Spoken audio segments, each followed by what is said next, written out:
and you tell me if he's having a good year. Hi, everybody. Yeah, I'm done with work right now. I'm on call. Where do I begin? Where in the world do I begin? Thinking about the future, I guess we could start off by talking about the present. We could talk about last day. Today. Sorry, it's people are driving like idiots. It's a parking lot too.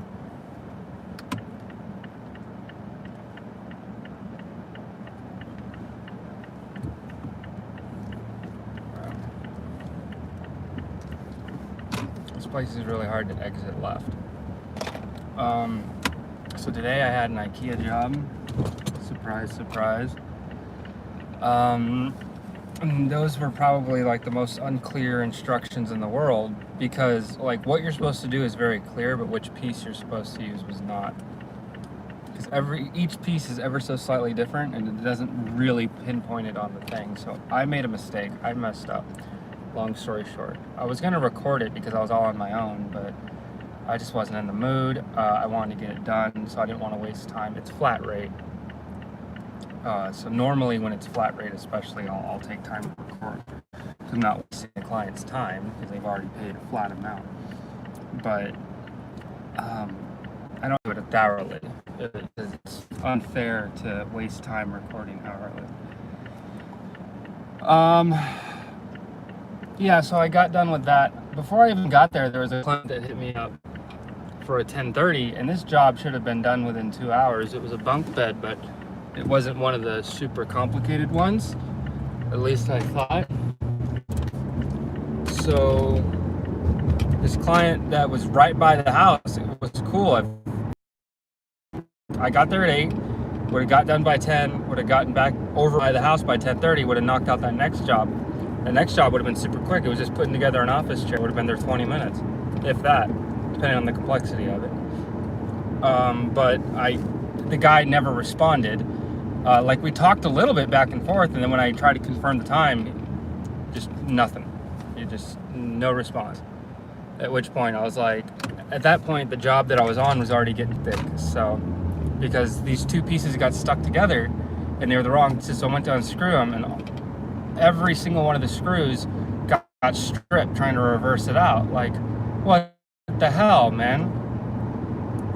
So I got this whole lunken piece that it's like, because usually when this happens, you get a hold of the IKEA team, They tell you the client on the client end, they have to take care of it with IKEA, blah, blah, blah. It would have turned into this whole thing, and I just want to get it done for this lady, because it's a long, huge process. So I was like, hey, let me go take this down and exchange it. I'll be back. And she's like, okay, cool. So I go down and exchange it, which takes forever. But I was kind of glad that I went at the time that I did, because, man, let me tell you, that was something else. That was definitely something else. This guy, well, first I get there and there's this dude who he's exchanging hinges, right? Because I guess he bought the wrong ones or some shit. So he's trying to exchange them, and what they do is they refund him. They give him a gift card so he can go buy a new one, so he doesn't have to pay anything, basically. Instead, he's like, oh no, just order it and then have the guys here in your warehouse give it to me. And the lady's trying to explain to him, no, the warehouse, we don't have parts like this. Parts like this are stocked upstairs, like in the showroom. So if you want a replacement, that's where you got to go do it. We only do the big boxes down in the warehouse. And he's like, no, I've been coming here for 12 years or however long. Middle Eastern dude, I think. Just judging from his accent, I didn't really pay attention to what he looked like too much. So it just goes on for like a good 5-10 minutes. He's adamant standing there, and he waits for a manager to come by, and he tells the manager the same thing. It's like, no, I'm not going upstairs.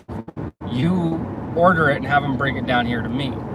And they're explaining to him, like, no, that's not what... Eventually they get it done so that they give him the gift card and he screws off and does what he does, right? But it's like, how lazy are you? In the time it took you to stand here, wait for a manager, this, that, and the other, like, you could have already been upstairs. could have already gotten it done. That's what astounds me, is the fact that some people, man, that's the only way to look at it. Some people. But that wasn't even the crazy part. That was just mildly interesting. What was interesting was, so there's a free booth open. They're calling up numbers, and there's this elderly couple. I don't know how old. Let's call them boomers. So there's these two older people, this gentleman and woman. And the lady's telling her husband, oh, we need to get a number. And he's like, oh, no, we've been here before. We came in here at 10. We've been here before. It's okay. We don't need a number. And then they're saying something like, oh, hopefully we talked to the same woman that we were here with earlier because she already knows everything. Like, because we've been here. So as soon as the lane opens up, the guy just walks with all his junk right up to the register. And the lady at the register, what she should have done is like, I'm sorry, sir, we have to take a number. And that's what should have happened. But instead, she just kind of goes with it. So there's already a red flag right there that pisses a lot of people off, is the fact that the employee just, didn't reinforce the fact like, hey, we have a take a number system. So everyone like starts getting really antsy. They all start like talking amongst themselves. And this isn't like little whispers, like everyone can hear each other. They're all like crap talking this dude for cutting in line, basically. And there's this other older lady that's like standing right next to me saying like, oh, he'll never last in Sweden. Like, oh, how dare this man, he's so rude. And the guy, like, here's what happened. The guy just went up and started doing his little return transaction, and that was it. He didn't say nothing to anybody else. Yeah, was the guy being rude? Was he saying rude things? Yeah, he was telling his wife, like, oh, blah, blah, blah. Oh, God, I'm sorry. There's like a cop. 1, 2, 3, 4 is behind me. It always makes me uneasy. I don't know why it shouldn't, but it does. And I think this lady notices it too. I don't know. The lady in front was being weird. Sorry, this screws me up every time I live stream. When I drive, I don't know what it is. It throws my mind off. Anyway, so this guy is like up there, right? And he's like talking and this, that, and the other, doing the transaction. And this one lady, the older lady, she's the first one to say something. Like, she's, that's rude. You're being rude, or whatever. And then there's another girl, probably a little younger than me, like roughly my age. And she starts making a big freaking deal about it. She starts going off on this dude. It's like, you're being rude. There's a take a number system. You're cutting in front of everybody. Like, just going into it. Like, they're going back and forth. And then finally, like the dude like turns over and looks at her and this, that, and the other. I keep saying that. The guy turns over and looks at her and he points right at her. He's like, shut your mouth. You shut your mouth. It's like, we were here earlier. It's okay. And he's like, no, it's not how it works. And, me just telling the story now, it sucks. But eventually it calmed down. But the guy finished his transaction and left. But people would not shut up about it. And the whole time I just sat there on my phone just like watching all this go down. And it's so weird because there's a part of me that wanted to bust out my phone. Well, my phone was already out, but I wanted to bust it out and start recording, right? But I didn't. It's these weird triggers in your brain where it's like, oh, world star, she's about to go down. But then I'm thinking, it's like, I'm already uncomfortable enough filming myself in public. I don't really feel super comfortable about filming other people. So the last thing I want to do is introduce myself as a third party in this scenario that I have already elected not to participate in. It's like, I'm number 35 anyway. I'm going to be waiting a while. Who cares if one more person cuts in line? Yeah, it's a bad thing, but I'm not going to go and ruin my day because I know how I get with my temperament. If I let the bubbles start boiling, I'm going to go off. And, it's not going to be pretty. That's not me saying, oh, I'm going to go beat someone's ass. No, it's like, I'm a yeller. I'll start causing the scene. I'll be like, you fucking piece of shit. You fucking boomer motherfucker destroying the goddamn world, you entitled fucking pig. Like, the one thing that upset me, though, which, I'm not a white knight necessarily. Being chivalrous is good and all that jazz, but I did get upset at the fact that this dude pointed at that girl that's a little bit younger than me and said, "Shut your mouth." That I felt was very disrespectful, but she clapped back immediately, you know, and it's like she can handle herself. She doesn't need me jumping in to be like, "Oh, you shouldn't talk to women like that." It's like, yeah, would have been nice of me to jump in and defend this girl. Yeah, but at the same time, did she need it? No. She was involved in that conversation. That's her business. That's going on between the two of them. And she handled herself like a champ. So, if anything, it would have been far more beneficial for me to just let it ride, which is what I did. Because what's the nicest thing that you can do is, hey, we're all fucking equal, right? Equally defend your fucking self. And she did it like a champ. So, there we go, right? Everything is right with the world. So, aside from all of that hoopty-hoopla, yeah, it just gets me thinking. It's, I go out to this house today, and very rarely do I go to a property in Vegas that is large. And I'm not saying a large house, because I've gone to a lot of large houses, like massive, like 8, 9, 10 bedroom houses, 30 bathrooms, whatever the hell. I've gone to extremely extravagant homes that have like 2 inches of a backyard. Like all the property, all the physical land space is devoted to the physical real estate of the house. That's the property, that's the home. What I went to today was a nice sized home, but I was working in the casita out back. They had a massive yard. They must have been sitting on at least an acre. It was huge. And, I guess the homeowner also used it to store all their commercial vehicles and stuff because they own a landscaping business. So, and it's like I'm looking at this and I'm like, right on, man. Like, I'm thinking, like, right on. Like, you've got to land in Las Vegas, which is very difficult. You can get a house for pretty cheap, but land out here is extremely expensive.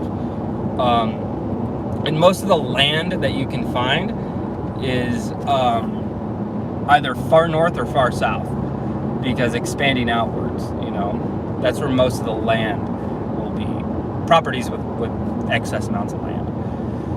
But I'm thinking to myself, like, right on, that's cool, man. You guys been here for 18 years. That's great. That's really nice. And then it sinks in on me, like, the longer I've been there, it's like, I want this one day. I want to be able to provide this for my family. Nice big plot of land so the boys can go outside and play.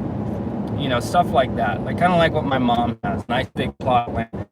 Like, great sized home. My mom does not have a small home at all. Not huge and extravagantly big. Not a crap load of bedrooms. But a large kitchen, large dining room space, large living room. And then, the rooms are moderately sized. Most of the space in the actual house is devoted to the common space, the living go up there.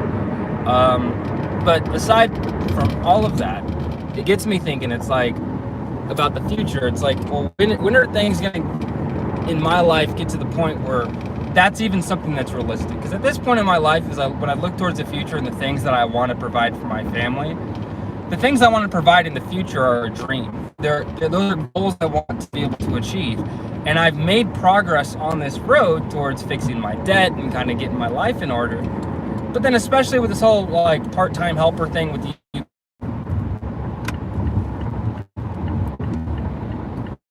Please let me order. The big problem is there's so much congestion trying to merge left here. And every time you do, you turn your signal on and everyone next to you wants to fucking haul ass. Like, really? Really, lady? Are you gonna make it so I can't get over? Watch, and then now that she's passed me, she's gonna slow down. That's the problem with this. There are certain roads, there are certain lanes that are very difficult to drive in Vegas, especially when you're trying to merge one way or another. But whenever you connect from that part of the 215 on this part of the 215, and you kind of go through the windy winds, it's a pain. It's a pain. Anyway, don't matter. It just gets me thinking. It's like, I know, like, this is all stemmed from work, okay? Like, everything that I want in life, I have to earn. I am fully aware of that. And I'm perfectly fine doing that, but it's like getting there that is so difficult. It's like trying to gain enough money and work enough to gain it, trying to work enough to gain enough money so I can afford a replacement vehicle is hard. It's very difficult. I had 2 birthdays for my kids last month, you know, and it's hard to say no to them, so I kind of had to, you know, slack back on what I could give them for their birthdays, you know, just to save up. And then proceeding forward with this month, now we have Christmas. My mom's birthday just passed. I got another birthday coming up for my sister. Now, these are all things where I can't really give a lot, which I'm grateful I have all of my needs met so I can give back to others. You know, all year trying to get to the point where I could have that. And I do, kind of, yes and no. It's such a weird thing. It's such a weird concept to think of. It's like my debts are paid, but I'm still not at zero. You know what I mean? Like I still got to get a new vehicle for work. I can't keep driving this. But it's like trying to save up money for a new vehicle. It's hard because all this shit comes up. You know, you got to buy shit for the house. You got to buy diapers, and it's like nothing in this world is cheap. You think things are cheap, things aren't. Even when you buy cheap shit, it's pointless. Like, it's better for me to get a big ass box of trash bags for $15 because that shit will last us like 3-4 months, you know, instead of going out to the dollar store getting 5 trash bags for $1 and then you got to keep going back there like every week. I don't know. And even with the whole trash bag situation as an example, like half of our trash we don't even put in the can. We put big stuff in the trash bag. Most of the stuff we put in shopping bags, like the plastic shopping bags. I'm not a big fan of this at all. I would rather have one big trash can with a bag in it and then call it done. But no, for whatever reason, we have this. Our trash bin is tiny. It's the tiniest trash bin in the world, and it just infuriates me. It's like, why can't we have a normal trash bin? But we don't. So we have this one, and then to counteract the fact that that one's so small, every door handle of the apartment has a fucking grocery bag on it where we put trash. And it drives me bonkers. It's like, what the hell, man? What in the utter hell is this? You know, and it's like, what do I want to be doing with my life? I want to write books. I want to make YouTube videos. You know, the things that I love, you know. And I've taken a break on writing. The only thing that I am currently writing, which I've been writing for the last 2 weeks, is a video that's supposed to come out sometime in January. And I want to do it justice. I want to write it out. It has to be scripted perfectly. And I'm still trying to figure out, I want to make a video on this one particular thing. How am I going to properly present it? That, you know, it's like, because I don't want it to be a video that like I work on for a day and then leave.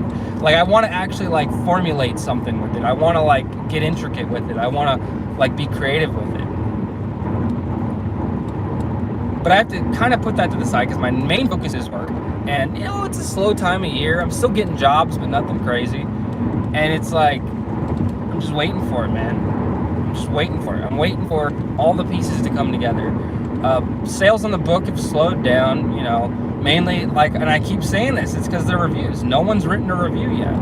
I mean, I have 2 reviews, but 2 reviews from people that didn't buy the book. So they're not verified purchase, therefore they didn't actually contribute to the algorithm. And it's like, I'm glad I've heard great things. Like, I've heard a really good reception from people that I know, but no one's written a review. And I'm like, these nice things that you said about this book that you read, thank you so much for telling me, the author. I appreciate it. Can you write a review on Amazon so that other people can actually see the review and make a judgment on whether or not they want to buy it? You know, the 2 reviews I have are not verified purchases, so who knows who put that up from the buyer's perspective. And then they look at it and they're like, well, I don't know. Let me look at what the reviews actually say. Oh, the reviews look like they're written by his friend or something. Well, one of the reviews, thankful for the review, and I know who wrote it, but it doesn't say jack shit about the story. It doesn't say anything about the writing style. It doesn't say, it just says great story by a great author. And I'm like, thanks for that, but someone that's looking to, I don't know, I'm just being bitchy at this point, and I shouldn't be. That one's actually not as bad as the other one, because the other one that's actually like got a paragraph written, it's like they read the title and that was it. Like they read the, like so when you go on the Amazon listing for the book, and you look at the description, you have to click see more to actually see the description. Well, this person read the first line of the description and wrote the entire review off of that. Like, they wrote the review as if the book is like a how-to survival guide, you know, when it's not. And it's like that review, if anything, will turn people off from reading the damn thing, because that review has nothing to do with the book. That's the one that pisses me off. You know. And I sent out advanced reader copies. So before the book was even released, you know, I set up a campaign, paid fucking money so I could have people have early access to the book so they could read it, review it. None of these motherfuckers reviewed the book. Part of the agreement is, as an advanced reviewer copy, you're supposed to leave a review. No one left a fucking review. Not a single person that got an advanced reader copy, the very, very first people to read the book, that those people, by contractual obligation, are required to leave a fucking review, because that's what I paid for. Didn't pay for a positive review. Hey, I'm gonna pay this site to publish out my book to people, not publish, but I'm gonna share that. I'm going to pay money to this website who has access to ARCA reviewers. They then list my book so that people could get an advanced reader copy of the book, an advanced review copy. This guy behind me got issues, man. Anyway, so there's a bunch of people that downloaded the advanced copy of the book, and all they had to do was read it and review it by Thanksgiving. That was the deadline. Not a single fucking one of them left a review. And it's like, okay.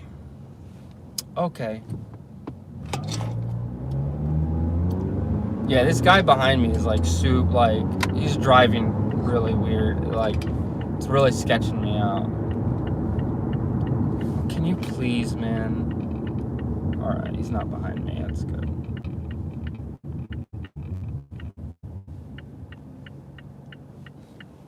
I'm sorry. I don't want to come off like this. I'm so sorry. It's like all of this stuff, these are all like pent up thoughts, and I just don't have a lot of people to talk to. And that's why I'm glad I have you guys.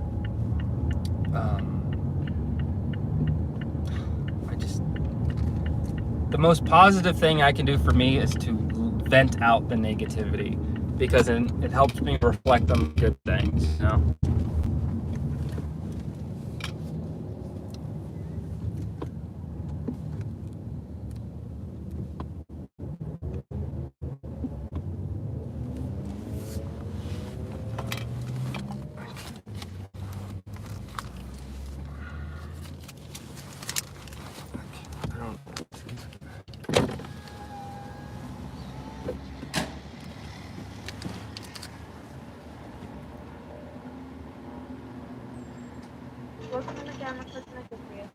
Can I get a large Diet Coke?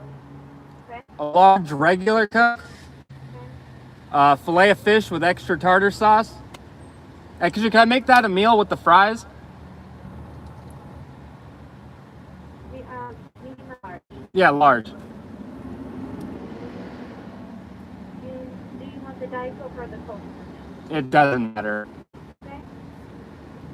And then a McDouble, a double cheeseburger with mac sauce, and that'll be it.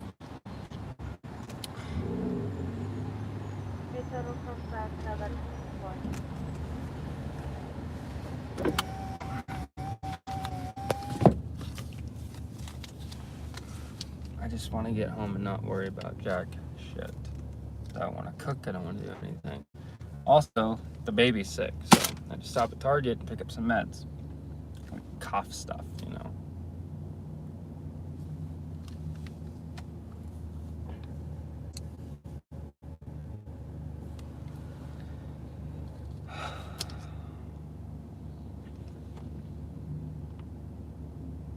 It's like, here's my ideal thing for the future, right? I have a home, the boys, you know, have their schedule and everything, but I work out of the house, right? So during the day, you know, I wake up in the morning, have breakfast, get the boys off to school and whatever they're doing. And then until they're out of school, I have one thing to do, and that is write. So I either write or make videos on YouTube, like kind of get everything going for that. And so I have that time during the day to do that. The boys come home, we hang out. When the boys go to bed, I live stream for a little while until bed, you know, and I would do that on a set schedule. So I'd probably, like, the weekends when the boys are off, no, I am not messing with work. I'm not messing with streaming, none of that. I'm family. And it's like, that's the life that I'm pushing towards. That's the goal that I'm pushing towards. It's not that I need a whole bunch of fancy stuff. It's that my time is optimized around that. And I think that it would be most ideal. So that what I'm doing for work is what I want to do the most. But at the same time, it's stuff that gives me the ability to be home with the kids.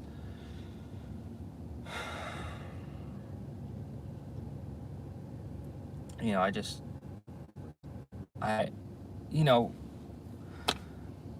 there are parts and times of writing Shelter I got really strenuous with it, really pissed off, really agitated, just sitting through the motions. You know, you're sitting there writing for hours, and then you're sitting in, you end up sitting staring at a blank screen, just thinking, like, how do I write this next sentence? Well, I guess I'll come back to it. Well, no, I'm kind of hung up on it. You know, and you just sit there and wonder. And now I miss it. It's like I enjoy the whole process, and I want to write it again, but I'm waiting until after the new year. I'm giving myself a breather, you know. Can you, like, not get that close to me, dude?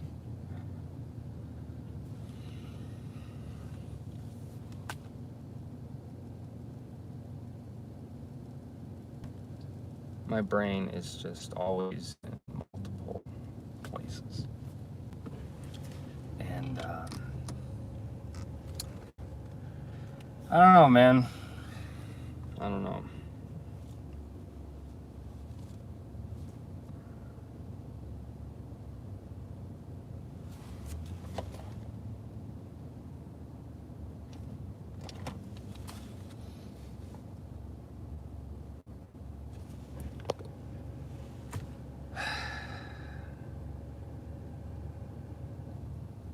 I just got to be patient. That's what I keep telling myself.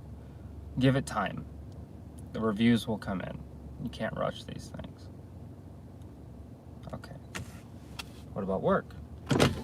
Rest on it. Keep your schedule open. Keep going on call when you don't have anything. That's how we're going to do it. Okay. You know. Fish fillet large meal with a double cheeseburger and mac sauce with the Coke? It was a double cheeseburger with mac sauce and extra tartar sauce on the... Yeah. Yeah. Okay. $11.24.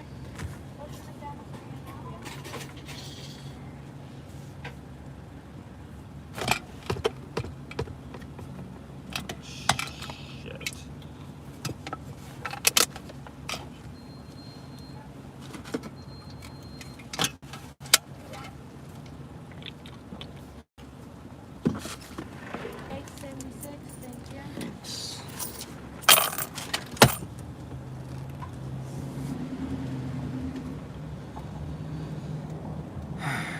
So here's what's gonna happen, because it always flawlessly every time it does this. I'm about to head home once I get my food and stuff. When I get close to the house or pulling in, that's when everyone's gonna come on the stream. That's a really good song. Here you go. Thank you. So because of that, I'm going to quit the stream now So anyone in the future that has made it this far, This is such a good song. I love it so much. please comment down below that you made it this far. And I am letting you know thank you for the watch time. But aside from that, just thank you for listening to me ramble. Yeah. Anyway, I'm your host, the glorious and beloved Mace Fowler, signing off.